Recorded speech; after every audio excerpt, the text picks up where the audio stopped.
Did you know that in Animal Crossing GameCube you can actually catch a whale, or turn into a gyroid, or that NES games were originally planned to be sold on memory cards? Well, I'll be telling you all about those facts and 47 more in this video. Let's get into it.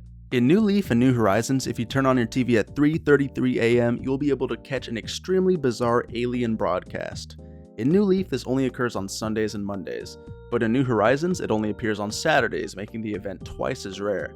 It is simply an alien appearing to say something, though he cannot be understood. This only lasts for 1 minute, and the channel will return back to normal at 3:34 AM. While the alien TV broadcast was not present in Wild World or City Folk, these games do have an alien-related Easter egg of their own.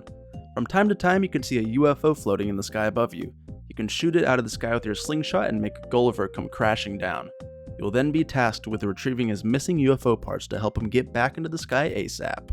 To add a third and final alien-related fact to the list, the Animal Crossing movie pays tribute to Wild World and City Folk by showing I, the movie's main character, helping Gulliver find his missing UFO parts. The next one is a bit confusing, so bear with me. Hazel is a normal squirrel villager introduced in the first Animal Crossing game. For some reason, in the next two games, she was renamed Sally due to a localization error by Nintendo of America. Though at this point, Nintendo realized there was actually another villager in the game with the name Sally. After realizing they had made a second localization error, they went on to change the original Sally's name to Callie, since the original Hazel stole it. To make things even more confusing, since Hazel's name was now open, they decided to give it to this unibrowed squirrel in her New Leaf debut. KK Slider's Japanese name is Totakeke, which is a nod towards the game's composer, Kazumi Totaka. Totakeke, Totaka, genius. To follow that up, Kazumi Totaka is notorious for hiding Totaka's song in almost every game he's ever worked on. It's a simple 19-note 8-bar melody. You may have heard it before. For example, if you hang out at Club LOL for long enough, you may be able to hear it.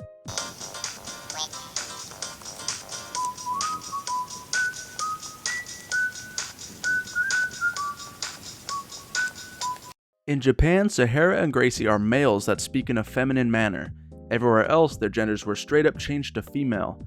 But how do we know they were male in Japan? It says right here on Nintendo Japan's official website. It reads as, "Oh, and just so you know, Grace is a he. In Wild World, if you place turnips on tables, they will never rot. A very handy trick.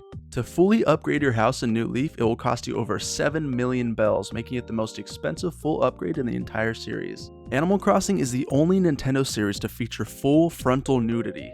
The Venus de Milo and David statues are pieces of art you can get from Red and are both super naked. In New Leaf, if you stay in retail past closing time, you can continue to shop.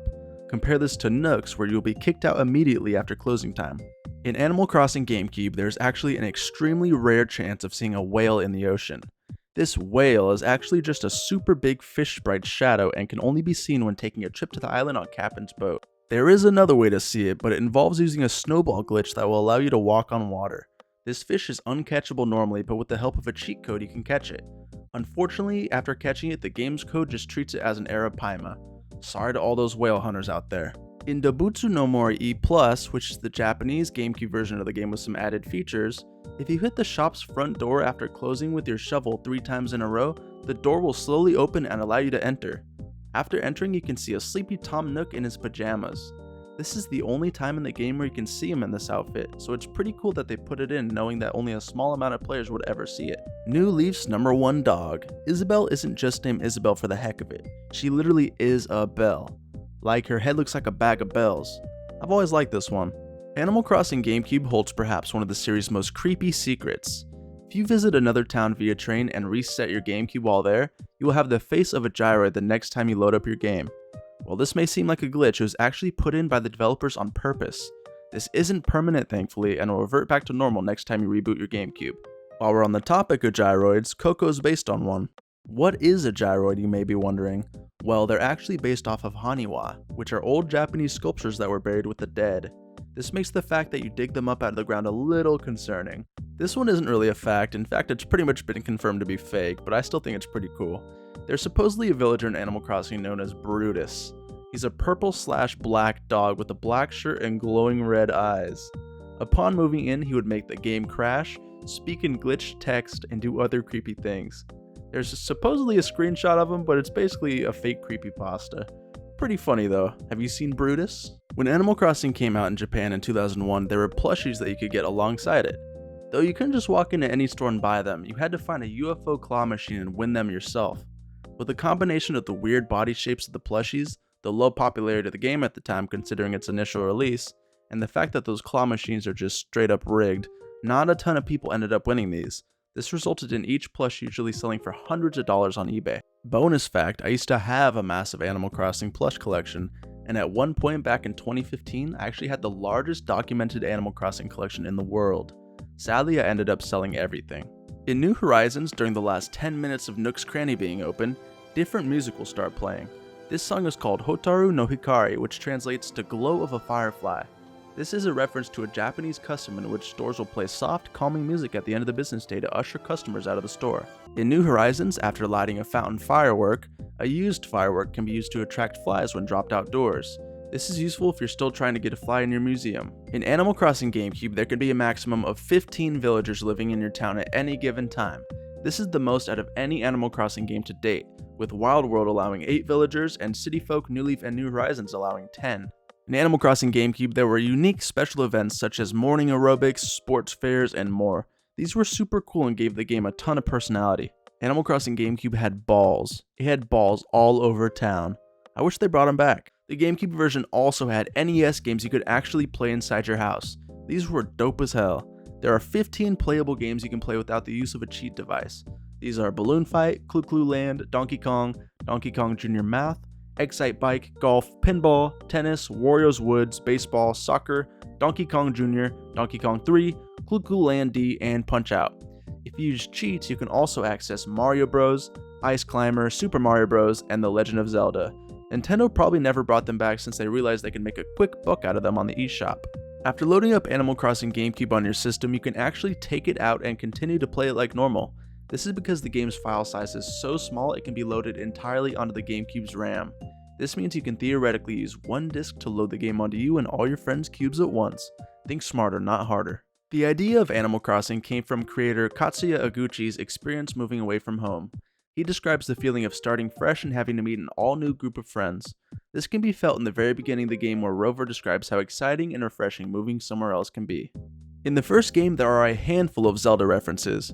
In one of Gulliver's dialogue options, he talks about how he lost one of his fish in Hyrule. In addition to this, when catching a loach, the dialogue suggests that it may be Hylian. There is also clothing for Majora's Mask such as Anju's shirt and Kafei's shirt. Animal Crossing was originally released on the Nintendo 64 in Japan as Dobutsu no Mori or Animal Forest. It never made it to the N64 in America though. It was planned for the N64 DD, which was an add-on for the N64. It did so poorly that it was eventually scrapped and moved onto a regular N64 cartridge. Translating Animal Crossing GameCube was apparently a pretty difficult task for all involved. There were tons of lines of dialogue as well as cultural references, all requiring careful adaptations. The efforts of translators Nate Bildorf and Rich Amtower paid off though. Nintendo bigwigs were so impressed with the English translated version of the game and its added events and personality that they decided to translate that version and re-release it in Japan as Dobutsu no Mori E+. Rossetti has made little girls cry. In an old interview with Iwata, rest in peace, New Leaf's project leader Aya Kyogoku says, "We really weren't sure about Mr. Rossetti as he really divides people. Some people love him of course, but there are others that don't like being shouted at in his rough accent." Iwata then agreed, saying, "It seems like young female players in particular are scared. I've heard that some of them have even cried." To prevent any more children crying, Rossetti plays a much smaller role in New Leaf, and will only prominently appear if the player builds a reset surveillance center.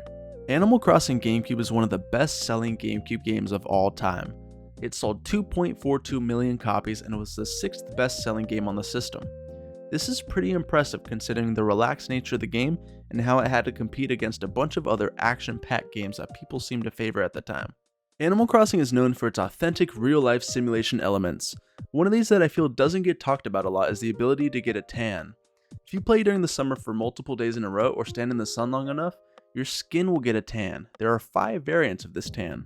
Due to the amount of Japanese exclusive events and dialogue in the original game, it took a while for the game to make it to America. Although some people don't know that the game almost never made it to Europe, period. There were no initial plans to bring it there, but eventually Nintendo saw that the demand for the game was there and they eventually brought it over. Separate from the playable NES items in the original Animal Crossing, there's an item that is just a straight up regular NES without any games on top of it. At first glance, this seems like it's just a prop NES, but a software engineer named James Chambers actually found out that every time you try to use this item, it scans for NES ROMs on the GameCube memory card. Supposedly, Nintendo was originally going to release memory cards with NES games loaded onto them, but it never ended up happening. How cool would that have been? There is a way to access the beta map in the original Animal Crossing without the use of any cheat devices. If you enter the post office and talk to Pelly right as the hourly music fades in on the day of the sports fair, while paying off your debt, you will walk outside and do your celebratory debt paying off dance, while the sports fair announcer calls out a message. These two events happening at the same time will for some reason teleport the player to the beta map where you can then freely explore. Make sure to save first. The only way to get out is via resetting. Before the release of Animal Crossing GameCube, Nintendo held a writing contest to help promote the game. It was a writing contest in which 125 teams of 2 would be chosen to receive early copies. To win, they had to write in 50 words or less why they should be chosen to win. This was called the Animal Crossing Pioneer Program. The winner received a copy of the game with, for promotional use only, not for resale, printed on front of the disc. There were no other differences in the game besides this text. They also received a calendar, letter, and access to an online chat with some of the game's localization team. They have since become extremely rare and sell for thousands of dollars. Fun fact, I used to have 2 of them at one point. If you look at the license plates of the cars in New Horizons, you can make out dates on them. These dates are actually the release dates of the GameCube and Wii in Japan respectively. In Wild World, the devs left behind a heartwarming note for the player. It reads, 1. Avoid excessive heat. 2. Avoid extreme cold. 3. Avoid boredom by playing an hour a day. Animal Crossing team. It took New Horizons nearly 8 years to be released since the release of New Leaf. This is by far the longest development time for any mainline Animal Crossing game. Almost a decade of agonizing waiting. In New Leaf's early development, the player was supposedly able to pan for gold. Not much is known about this and it was scrapped in the final game. In New Leaf, Isabelle's computer monitor is not normally visible, though if you use some cheat codes, you can move the camera around and see that there's actually a picture of Tortimer as her wallpaper.